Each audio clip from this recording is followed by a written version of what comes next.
give you everything you need to know about management of severe colitis.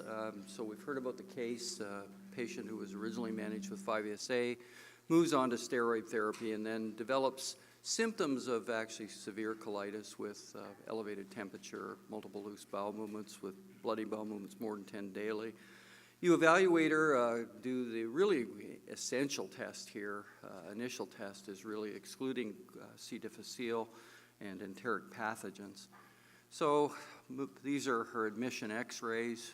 A radiograph, a plain film can tell you a lot, and a good radiologist will tell about mucosal involvement, can tell whether the patient has pancolitis, but we should do a limited endoscopic examination, and you see her views here with stage 3 Mayo Clinic score colitis. Hydration of the patients, initiation of corticosteroid therapy. It really doesn't matter which steroid you use, whether hydrocortisone or methylprednisolone. Personally, I prefer methylprednisolone because it's less likely to induce hypokalemia. Culturing the patients, stopping perpetuating agents such as antibiotics or NSAIDs. And really one of the pillars of modern management is the recognition that these patients are at high risk for thromboembolic disease and prophylaxis thereof. So I'll come to that later. And then you really have to monitor these patients in hospital. You have to show up and put your hands on the abdomen once a day, or otherwise you can have unpleasant surprises.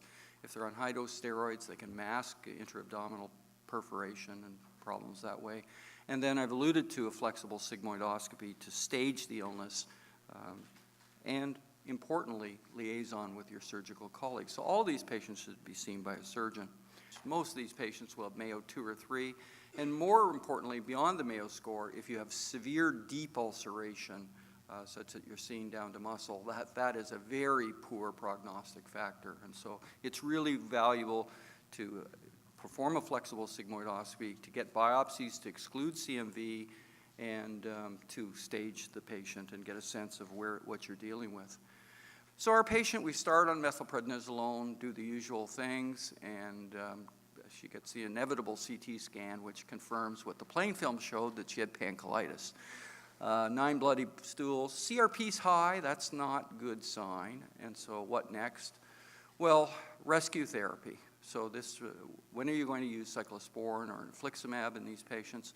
And the important point is we have a couple predictive models for this, the Oxford Index originally, and then a refinement, the Edinburgh Index. And I just say that it's really simple. If the patient after 3 days is still having lots of bloody bowel movements, use an arbitrary number of 6, or the CRP has not come down with steroid therapy, that's a very bad prognostic sign, and you should be thinking about transitioning to rescue therapy.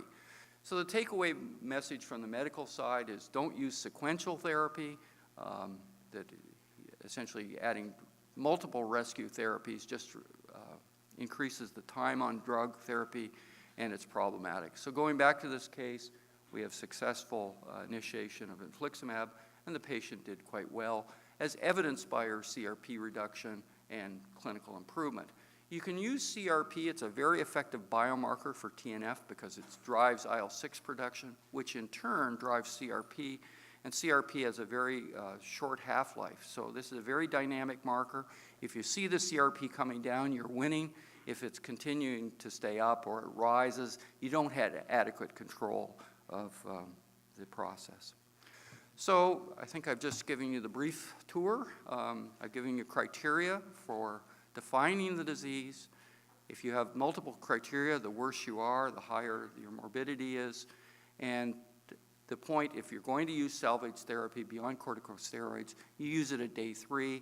And you can, in the modern era, we're increasingly using infliximab and recognizing that many patients will require more intensive dosing than the standard 5 milligrams per kilogram. Thank you.